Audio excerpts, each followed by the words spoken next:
தமிழடியான் சொந்தங்கள் அனைவருக்கும் வணக்கம். மருத்துவரும் பாராளுமன்ற உறுப்பினருமாகிய அர்ச்சுனா ராமநாதன் அவர்கள் இன்று கைது செய்யப்பட்டிருக்கின்றார். அவர் யாழ்ப்பாணத்தில் வைத்து அனுராதபுரம் போலீசாரினால் இன்று கைது செய்யப்பட்டிருக்கின்றார்.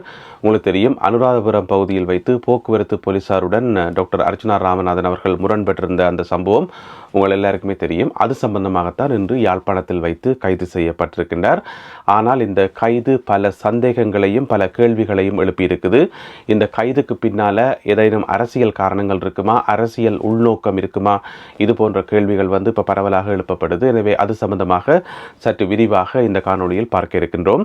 என்ன பிரச்சனை என்று சொன்னால், அனுராதபுரம் நீதிமன்றத்தில் டாக்டர் அர்ச்சுனா ராமநாதன் அவர்கள் போயிருந்த நேரத்தில் உங்களுக்கு தெரியும், அவருடைய பேரை மாறி சொல்லி அர்ச்சுனாவுக்கு பதிலாக லோச்சனா ஒரு பேரை சொல்லி பிறகு நீதிமன்றத்தில் சொல்லப்பட்டது, போயிட்டு லோச்சனாவை கண்டுபிடிச்சு கொண்டு வாங்கோ, அப்படி இல்லைன்னு சொன்னால் அர்ச்சுனா தான் போலீசாரோட முரண்பட்டார் என்றதை உறுதிப்படுத்தி கொண்டு வாங்கன்னு சொல்லி அதுக்கு பிறகு அந்த வழக்கு பிப்ரவரி மாதம் 3ஆம் தேதிக்கு ஒத்தி வைக்கப்பட்டது. அப்போ பிப்ரவரி மாதம் 3ஆம் தேதி அனுராதபுரம் நீதிமன்றத்துக்கு டாக்டர் அர்ச்சுனா ராமநாதன் அவர்கள் போக இருந்தவர். கட்டாயம் போயிருப்பார் என்று சொன்னால் அந்த வழக்கு தவணை 3ஆம் தேதி. அதுக்கிடையில் இன்றைக்கு அனுராதபுரம் போலீசார் யாழ்ப்பாணத்தில் வச்சு கைது செய்யணும் என்று சொன்னால் அவசரமாக இதுக்கு பின்னால் அரசியல் காரணங்கள் இருக்கா என்கின்ற கேள்வி எழுது. அந்த கேள்வி எழுதுறதுக்கு இன்னும் ஒரு முக்கியமான காரணம் என்னென்னு சொன்னால், உங்களுக்கு தெரியும், நாளை மறுதினம் ஜனவரி மாதம் 31ஆம் தேதி வெள்ளிக்கிழமை ஜனாதிபதி அனுரகுமார திசாநாயக்க அவர்கள் யாழ்ப்பாணம் வாரார். அவர் யாழ்ப்பாணம் வார அந்த நேரத்தில் எதிர்ப்பு ஆர்ப்பாட்ட பேரணிகள் ஏற்பாடு செய்யப்பட்டிருந்தது. அதில் டாக்டர் அர்ச்சுனா ராமநாதன் அவர்களுடைய தலைமையில் வேலையில்லாத பட்டதாரிகள் ஒரு ஆர்ப்பாட்ட பேரணியை முன்னெடுக்கிறதுக்கு, ஒரு கவன ஈர்ப்பு போராட்டத்தை முன்னெடுக்கிறதுக்கு திட்டமிட்டிருந்தது. அதுக்கு இன்றைக்கு யாழ்ப்பாணம் போலீசார் யாழ்ப்பாண நீதிமன்றத்தில் அந்த போராட்டம் நடக்கக்கூடாது என்று சொல்லி அதுக்கு தடை உத்தரவு வாங்கியிருக்கிறார்கள். அந்த தடை உத்தரவு சம்பந்தமான அறிவித்தல யாழ்ப்பாண நீதிமன்றம் டாக்டர் அர்ச்சுனா ராமநாதன் அவர்களுக்கும் வேலையில்லா பட்டதாரிகள் சங்கத்தினுடைய தலைவருக்கும் அதோடு சம்பந்தப்பட்ட ஏனைய முக்கியமான நபர்களுக்கும் அனுப்பியிருக்குது. இந்த மாதிரி நீங்கள் ஜனாதிபதி வரைக்குள்ள ஒரு ஆர்ப்பாட்ட பேரணி ஒன்றை நடத்துறதுக்கு முடிவெடுத்திருக்கிறீங்களாம். அந்த ஆர்ப்பாட்ட பேரணியை நடத்த வேண்டாம் சொல்லி யாழ் மாவட்ட போலீஸ் பொறுப்பு அதிகாரி எங்கள்கிட்ட விண்ணப்பிச்சிருக்கிறார். எனவே அவருடைய விண்ணப்பத்துக்கு அமைவாக இது தடை செய்யப்படுது. இன்ன சட்டத்துக்கு அமைவாக இது தடை செய்யப்படுது. உங்களுக்கு ஏதாவது ஆட்சேபனை இருந்தால் நீங்கள் நாளைக்கு ஜனவரி மாதம் 30ஆம் தேதி வியாழக்கிழமை நீதிமன்றத்தில் உங்களுடைய கருத்துக்களை சொல்லலாம் என்று சொல்லி ஒரு கடிதம் ஒன்று அனுப்பி வைக்கப்பட்டிருக்கிறது.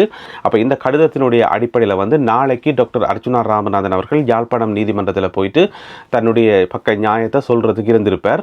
ஏன்னு சொன்னால் அந்த ஆர்ப்பாட்ட பேரணி ஏன் நாங்கள் முன்னெடுக்கிறோம் என்று சொல்லி அவர் சொல்ல வேண்டியிருந்திருக்கும். ஆனால் அதுக்கிடையில் இன்றைக்கு கைது செய்யப்பட்டது மிகப்பெரிய கேள்விக்குறிகளை எழுப்பியிருக்குது. இதை விட இன்னும் ஒரு முக்கியமான காரணம் இருக்கிறது. வெள்ளிக்கிழமை ஜனாதிபதி அவர்கள் யாழ்ப்பாணம் வரும்போது யாழ்ப்பாண செயலகத்தில் விசேட டிசிசி கூட்டம் நடக்க இருக்குது. உங்கள் எல்லாருக்குமே தெரியும். அது ஜனாதிபதி அனுரகுமார திசாநாயக்க அவர்களுடைய தலைமையில் நடக்க இருக்குது. அதில் டாக்டர் அர்ச்சுனா ராமநாதன் அவர்கள் நிச்சயமாக கலந்து கொள்வார். ஏனென்று சொன்னால் அதில் கலந்து கொள்வதற்கான அழைப்பு ஏற்கனவே அவருக்கு உத்தியோகபூர்வமாக விடுக்கப்பட்டிருக்கிறது. எனவே அதில் அவர் கலந்து கொண்டு பல்வேறு விதமான கேள்விகளை தான் முன்வைக்க இருந்ததாக மருத்துவர் அர்ச்சுனா ராமநாதன் அவர்கள் வழங்கிய பேட்டி ஒன்றிலே குறிப்பிட்டிருந்தார். பல்வேறு விதமான பிரச்சனைகளை ஜனாதிபதி அவர்களுடைய கவனத்துக்கு கொண்டு வருவதற்கு தான் தயாராக இருப்பதாக அதில் சொல்லியிருந்தவர். எனவே அந்த கூட்டத்தில் அவரை கலந்து கொள்ளாமல் தடுக்கிறதுக்காகத்தான் இந்த கைது இடம்பெற்றதா என்று சொல்லி இன்னும் ஒரு கேள்வி ஒன்று எழுப்பப்படுது. ஏனென்று சொன்னால் வெள்ளிக்கிழமை கூட்டத்தில் ஜனாதிபதி வந்திருக்கைக்குள்ள டாக்டரும் கலந்து கொண்டா அதில் ஏதாவது முரண்பாடுகள், வாய் தர்க்கங்கள் ஏற்படுறதுக்கான வாய்ப்புகள் இருக்கும். எனவே அதை தடுக்கும் விதமாகத்தான் இந்த கைது இடம்பெற்றதா என்று சொல்லி இன்னும் ஒரு கேள்வி ஒன்று எழுப்பப்படுது. எனவே இன்று கைது செய்யப்பட்டது ஏதோ ஒரு உள்நோக்கத்தின் அடிப்படையில் தான். அனுராதபுரம் போலீசார் வேற கைது செய்வார் என்ற ஒரு எண்ணமே இதுக்கேல. ஏன்னு சொன்னால் 3ஆம் தேதி வழக்கு இருக்குது. 3ஆம் தேதிக்கு நிச்சயமாக அவர் போயிருப்பார். அதில் எந்த விதமான மாற்று கருத்தும் இல்லை, கட்டாயம் போயிருப்பார். எனவே அப்படியான ஒரு நிலைமை இருக்கும்போது இன்றைக்கே நீங்கள் அவசரமாக கைது செய்து நீங்கள் என்ற ஒரு கேள்வி இருக்குது. இதில் கவனிக்க வேண்டிய முக்கியமான விஷயம் என்ன சொன்னால், அண்மையில் பாராளுமன்றத்தில் வச்சு டாக்டர் அர்ச்சுனா ராமநாதன் அவர்கள் ஒரு கருத்து சொல்லியிருந்தவர், இனிமேல் நான் தேசிய மக்கள் சக்தி அரசாங்கத்துக்கு வழங்குகிற ஆதரவை நிறுத்த போறேன்.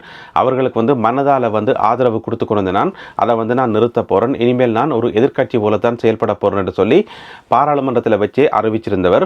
அதுக்கு பிறகு யாழ் மாவட்டத்தில் செயல்படுகின்ற தேசிய மக்கள் சக்தி அரசாங்கத்தினுடைய பாராளுமன்ற உறுப்பினர்கள் சில பேரை விமர்சனம் செய்திருந்தவர். அவர்களுடைய செயல்பாடுகள் சம்பந்தமாக தன்னுடைய அதிருப்தியை பாராளுமன்ற உறுப்பினர் அர்ச்சுனா ராமநாதன் அவர்கள் வெளியிட்டிருந்தவர். எனவே இந்த நிலைமையில இந்த கைது பலத்த சந்தேகங்களை எழுப்பியிருக்குது. அதே நேரம் சமூக வலைத்தளங்களில் இன்னும் ஒரு கருத்தொன்று பார்த்தேன் என்று சொன்னால், அர்ச்சுனா ராமநாதன் அவர்களை கைது செய்யக்குள்ள கையில் விலங்கு போட்டு அழைத்து கொண்டு போனவே, இதே நீங்கள் யோசித ராஜபக்சவை கைது செய்யக்குள்ள கையில் விலங்கு போடப்படையில. அப்போ அது வந்து ஒரு பெரிய சர்ச்சையாக வெடித்தது. எதுக்கு யோசித ராஜபக்சவை கைது செய்யக்குள்ள அவருடைய கைகளில் வந்து விலங்கு போடல் என்று சொல்லி. ஏனென்று சொன்னால் இலங்கையினுடைய சட்டப்படி, இலங்கை சட்டம் இல்லை உலகத்தில் இருக்கிற சட்டப்படி பொதுவாக ஒரு ஆளை வந்து போலீஸ் கைது செய்யக்குள்ள வந்து விலங்கு போட்டு தான் கூட்டிக் கொண்டு போகிறது. அப்போ அந்த கைதுக்கு வந்து போலீஸ் தரப்பிலிருந்து ஒரு விளக்கம் சொல்லப்பட்டது என்று சொன்னால் கைது செய்யப்படுற எல்லாருக்கும் விலங்கு போடணும்னு சொல்லி எந்த விதமான அவசியமோ அப்படி சட்டம் எல்லாம் கிடையாது. ஒருவர் வந்து எப்படி நடந்து கொள்கிறார் என்றதை பொறுத்து நாங்கள் விலங்கு போடாமலே அவரை அழைத்து கொண்டு போகலாம், அவர் அதுக்கு ஒத்துழைப்பு வழங்கி வந்து அவர் அழைத்து கொண்டு போகலாம் என்று சொல்லி.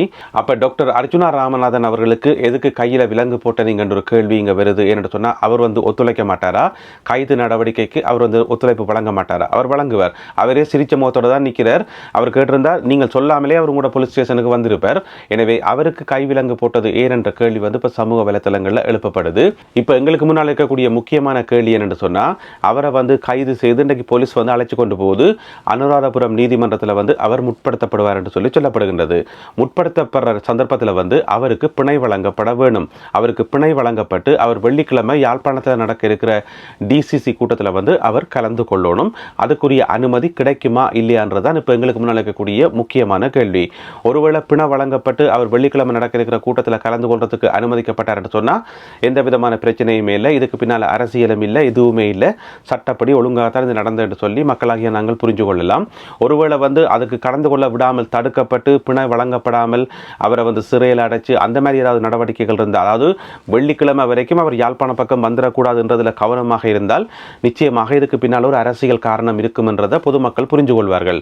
எனவே எப்படி இருந்த போதிலும் கூட நியாயம் என்றது எல்லாருக்கும் பொதுவானதுதான். இவருக்கு ஒரு நியாயம் அவருக்கு ஒரு நீதி என்று சொல்லி அப்படி பாரபட்சம் பார்க்க முடியாது. அது நல்ல ஆட்சிக்கு வந்து அழகில்லை. எனவே என்ன நடக்க போகுதுன்றதை நாங்கள் பொறுத்திருந்து பார்க்கணும்.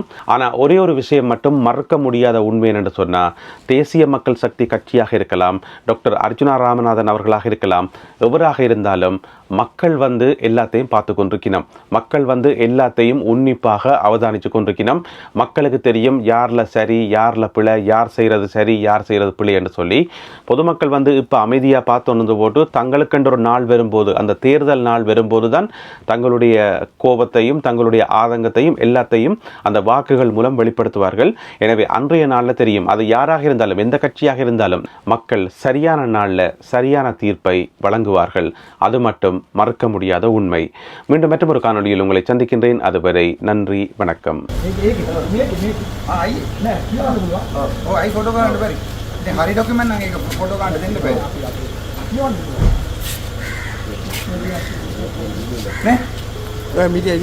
media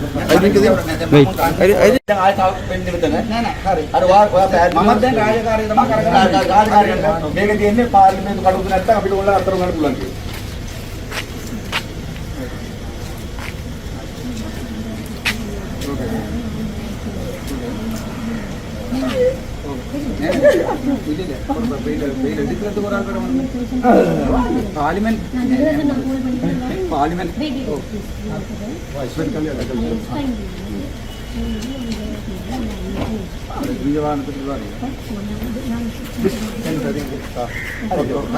Mana habai udah kan?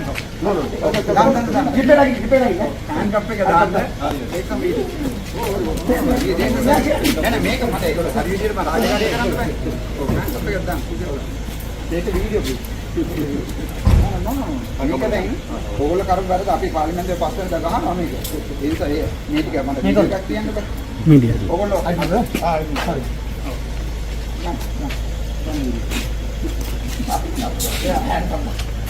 නෑ ඒක මට ඕනේ ඉතින්. ඒක නම් දැන් අපි